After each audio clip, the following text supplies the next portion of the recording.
Dear students, today I am going to tell you about stem cell assays and techniques part 4. Uh, we were talking about species identification. In that, I have already told you that karyotyping can be done, and techniques which I described were chromosome banding and chromosome painting. Today I am going to tell you about isoenzyme analysis for species identification. What are isoenzymes? Isoenzymes are enzymes which exist in a single cell, uh, in different tissues and organs. Enzyme catalyzes all the enzymes of which are known as isoenzymes of each other.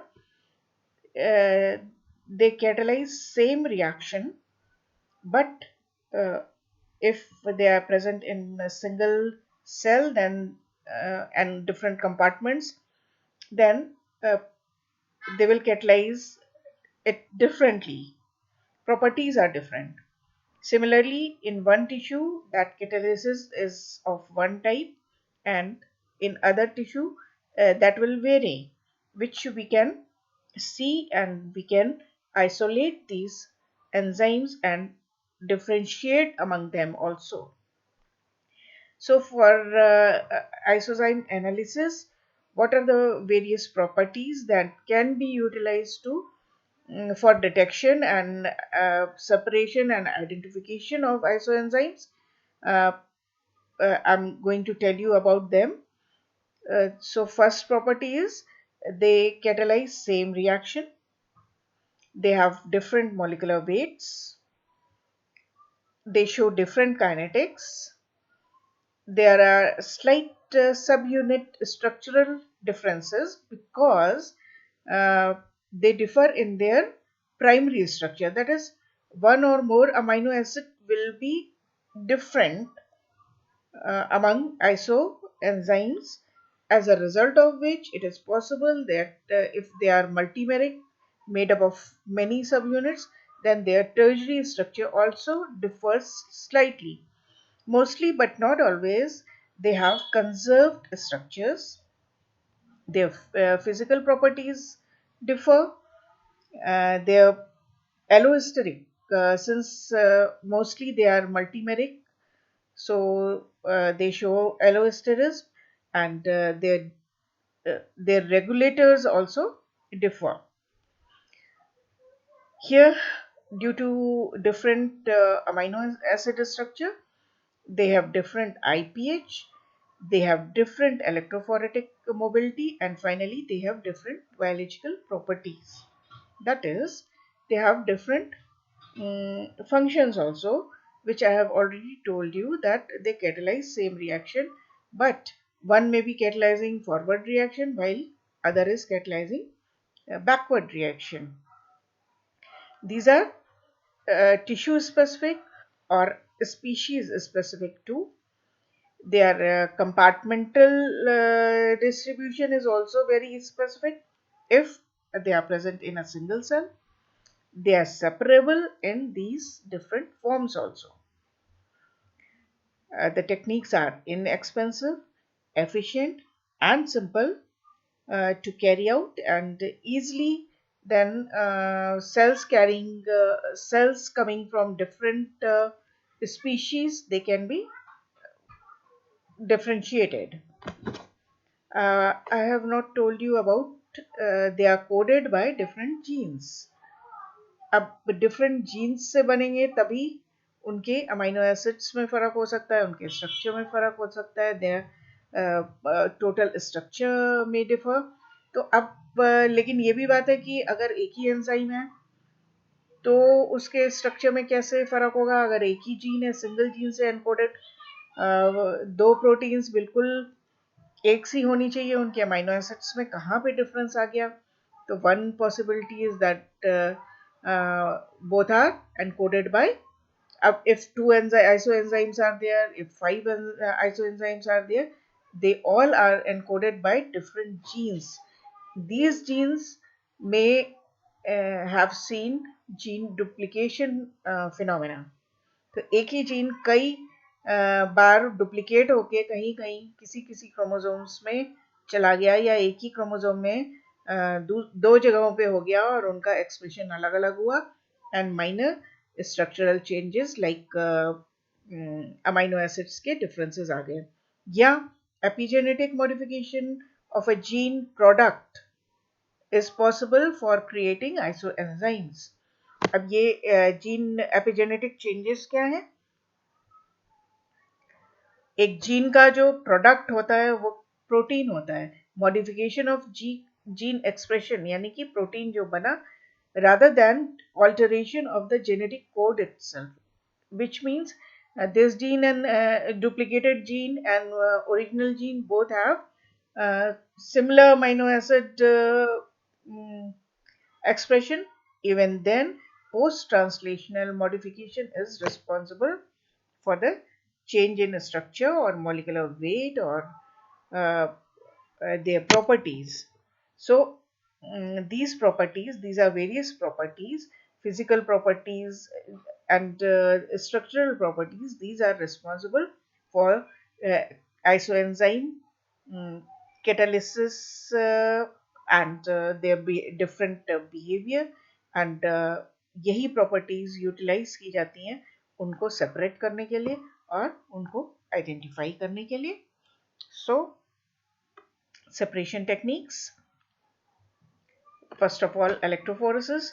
So, starch gel is used for electrophoresis. Polyacrylamide gel electrophoresis can be done. Isoelectrofocusing, two-dimensional electrophoresis, heat stability. Difference in heat stability is a property which is utilized to separate them. Their inhibitors may be different. Their Km, Michaelis Menten constant, may be different. Their substrate specificity may be different. That is, if one enzyme is catalyzing forward reaction, then the substrate will be its substrate, and if it is catalyzing backward reaction, then the product is that enzyme will be having better affinity for the product. Their cofactor requirement may differ, their tissue location is different, which is why techniques are there to localize different proteins in different tissues. They are they can be captured or detected by specific antibodies which are specific for different isoenzymes.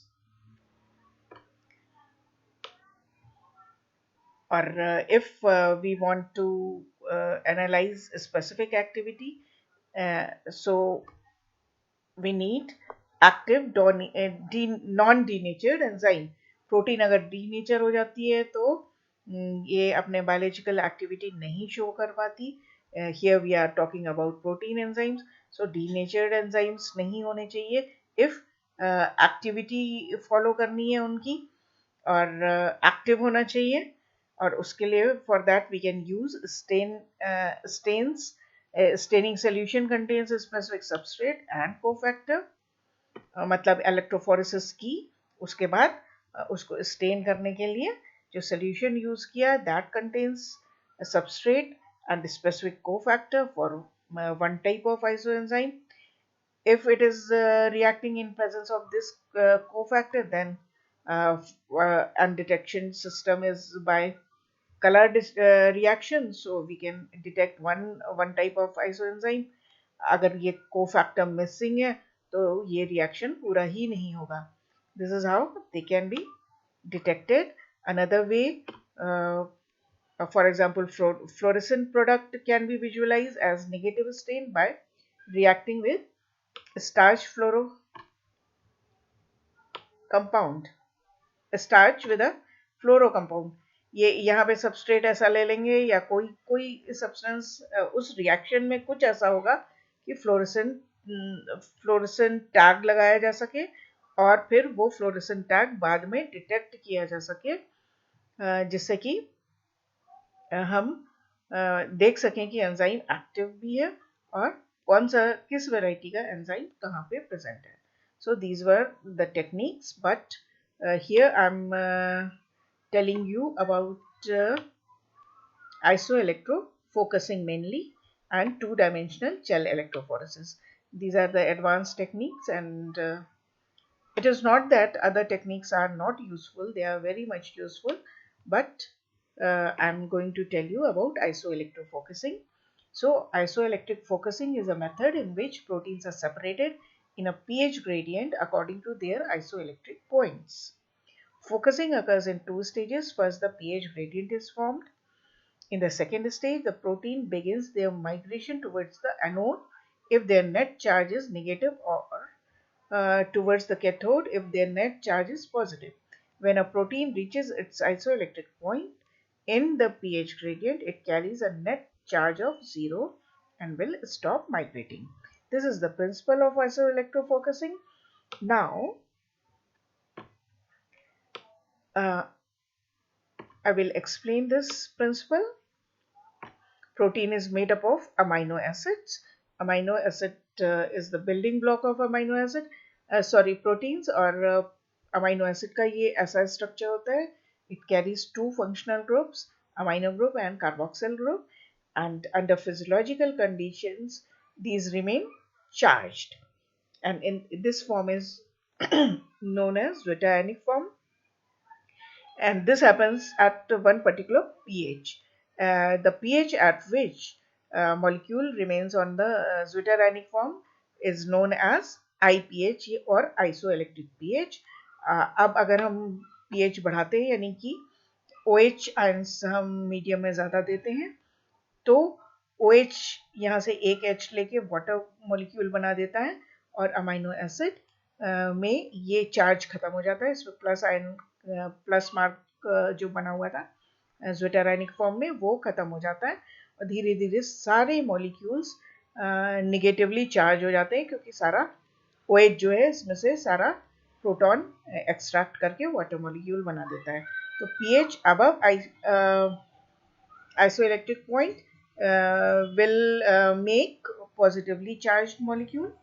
Here, if pH is reduced, अगर for example if it is 7, तो 7 से कम pH पे 1 तक जाने में hydrogen ions यहाँ पे ज़्यादा हो जाते हैं which have tendency to attach here.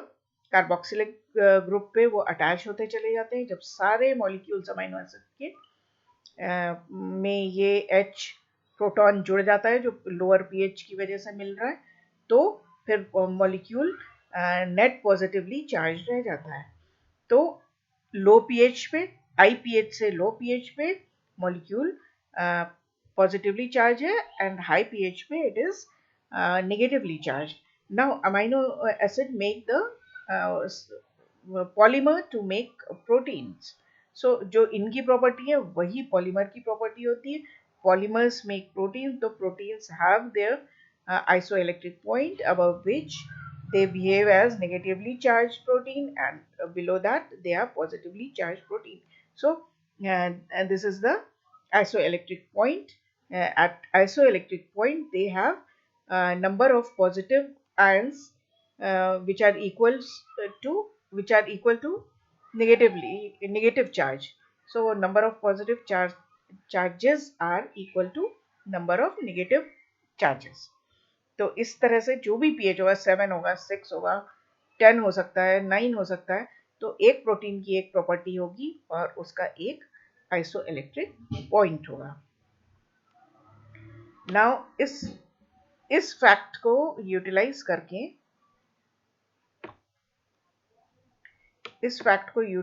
करके फिर आइसोइलेक्ट्रोफोकसिंग की जाती है.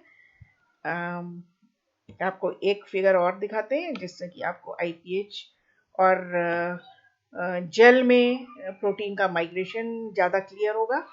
Here this is shown this is a gel system where this is anode and this is cathode, and here this is protein which has some IPH somewhere but positive charge है तो positive charge की वजह से वहां पे protons ज्यादा हैं उसकी वजह से ये पॉजिटिवली चार्ज शो कर रहा है. नेट पॉजिटिव चार्ज है इसके ऊपर और इधर ये नेगेटिव चार्ज दिखा रहा है जहाँ पे हाई पीएच है। ये पीएच का पूरा ग्रेडियंट है, जेल में बना हुआ है, डिफर कर रहा है ऊपर से नीचे तक। ये इसका स्केल है, यहाँ पे 10 दिखा रहा है, यहाँ पे 4 दिखा रहा है। नाउ इलेक्ट्रोफोरेटिक माइग्रेशन, जब आप ये चार्जेस को, कैथोड और एनोड को इलेक्ट्रिसिटी से करंट कनेक्ट कर देंगे, करंट फ्लो होने लगेगी इस जेल में, then they will start migrating according to their charge. It will migrate towards anode, so cathode and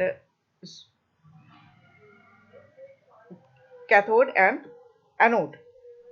So they will start migrating, and जब वो माइग्रेट करेंगे, जैसा कि मैंने बताया कि जितने भी मॉलिक्यूल्स है वो ग्रेजुअली चेंज होंगे, इसलिए धीरे धीरे आप देख रहे हैं कि चार्ज में चेंज आ रहा है। यहाँ पे टोटल पॉजिटिव चार्ज था, तो यहाँ पे थोड़े निगेटिव चार्जेस आ गए। सिमिलरली जब यहाँ पे निगेटिव चार्ज था टोटल, वो चेंज होके पॉजिटिव चार्ज में कन्वर्ट हो रहा है और ये माइग्रेट होते जा रहा है। एक ऐसा पॉइंट आएगा जिसको कि आईपीएच कहते हैं, वहां पे फिर पहुंच के इनमें number of positive charges are equal to number of negative charges, और it is their I point, isoelectric point. अब ये चार्जेस चूंकि बराबर है, ये विदाउट चार्ज नहीं है, चार्ज बराबर हैं, तो ना तो वो पॉजिटिव है ना नेगेटिव है, न्यूट्रल शो कर रहा है, और न्यूट्रल चार्ज पे इलेक्ट्रोफोरेटिक माइग्रेशन बंद हो जाता है। ये यहाँ पे एक प्रोटीन रुक जाता है। ये सेम प्रोटीन को इन्होंने दो एंड्स पे लगा के दिखाया है कि कैसे माइग्रेशन के दौरान उनके चार्जेस वेरी करते हैं और चेंज होते जाते हैं, अल्टीमेटली आईपीएच पे आके माइग्रेशन जीरो हो जाता है। This is the principle of iso electrofocusing. ना आपको हम इस फिगर में दिखाते हैं कि आइसो इलेक्ट्रोफोकसिंग का कैसे किया जाएगा। आप देखिए, एक्सपैंड कर लें हम इसको।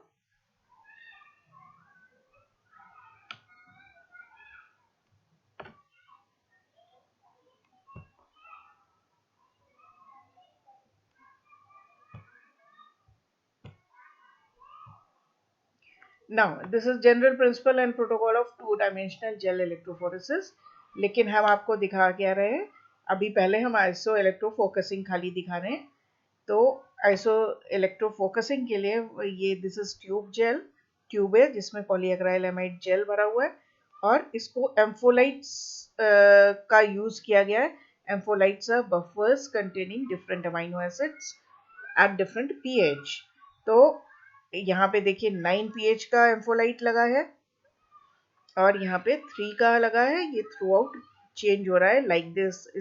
इससे पहले वाली फिगर में जैसे स्केल बना हुआ था, उस तरह से यहाँ पे ग्रेडियंट बना हुआ है पीएच का विद एम्फोलाइट्स।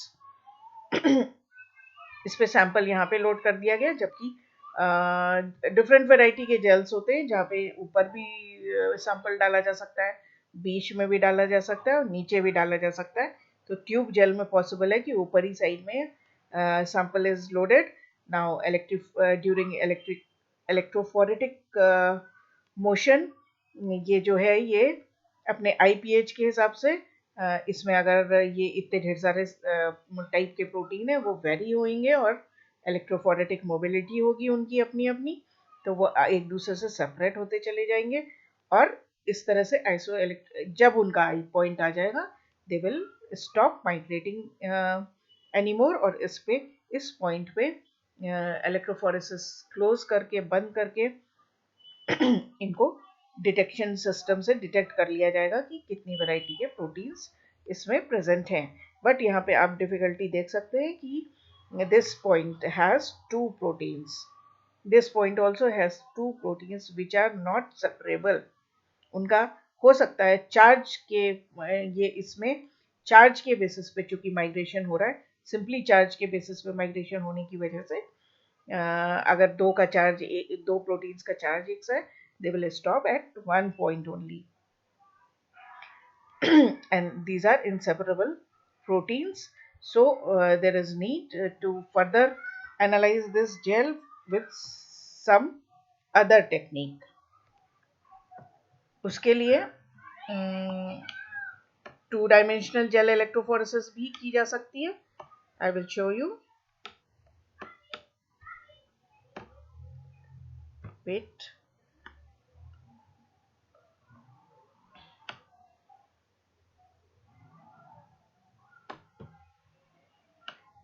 ये फिगर्स मैंने लिटरेचर से आपको दिखाने के लिए लिए. I have not made these. पढ़ाने के लिए आपके लिए ये निकाला है. So two dimensional gel electrophoresis के बारे में इसमें से पढ़ ले. Then I will show you the first image again.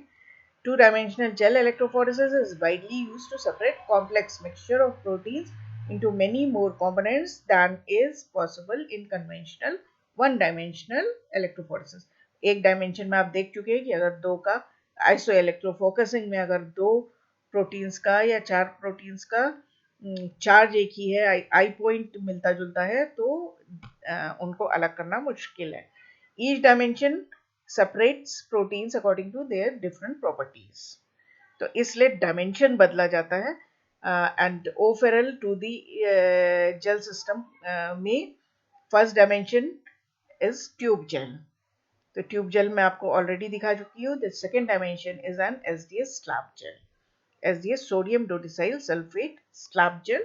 The analysis of 2D gel is more complex than that of one-dimensional gel because the components that show up as spots rather than as bands must be assigned x and y coordinates. तो ये detection और उनको analysis का system है जो कि x Y coordinates पे करना पड़ता है. और for that we have softwares which help us to analyze these. Now two-dimensional gel electrophoresis को आगे हम समझ लें. जब आइसो इलेक्ट्रोफोकसिंग करके हमने चार्ज के बेसिस पे प्रोटीन्स को सेपरेट किया. नाउ अब डायमेंशन चेंज करने के लिए, माइग्रेशन का डायमेंशन चेंज करने के लिए हम इस वर्टिकल जेल को हॉरिजॉन्टली ले लेंगे. एक एसडीएस पेज का, एसडीएस पेज माने सोडियम डोडेसिसाइल सल्फेट पॉलीअक्राइलमाइड जेल इलेक्ट्रोफोरेसिस का एक स्लैब बनाएंगे.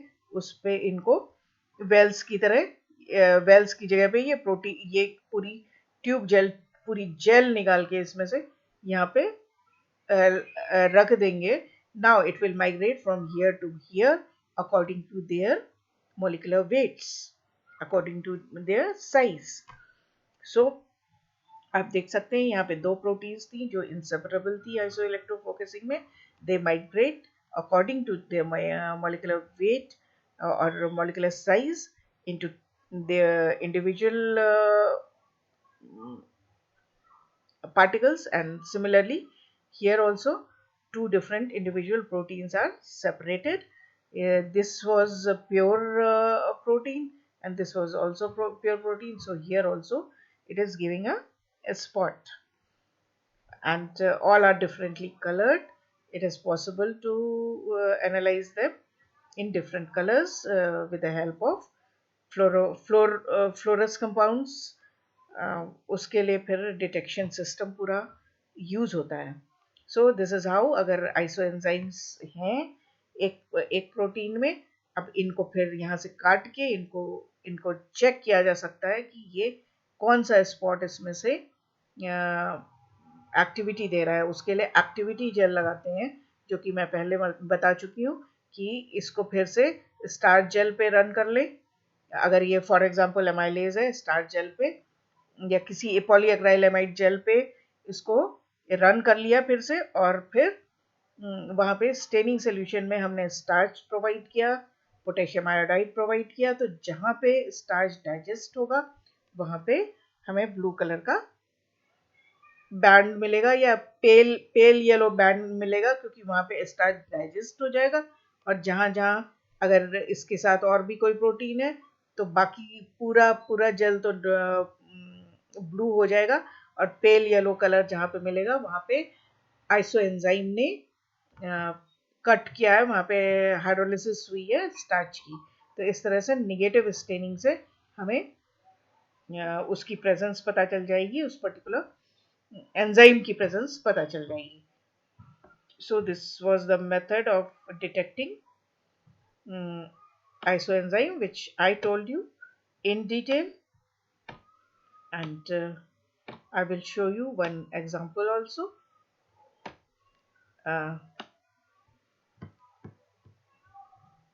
This is the jail.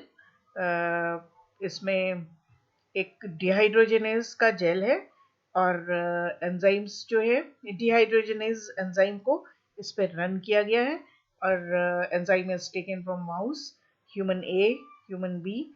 तो ये जो ये डिफरेंट आपको दिखाई दे रहे हैं लेन 3 में हाइब्रिड है, इसका भी और इसका भी। ये हाइब्रिड है मतलब दोनों एंजाइम्स, दोनों के होमोजिनेट्स को मिक्स करके चलाया गया है। तो आइसोजाइम यहाँ पे भी मिल रहा है, यहाँ पे भी मिल रहा है। और ये सारे इंडिविजुअली अलग अलग मिल रहे हैं।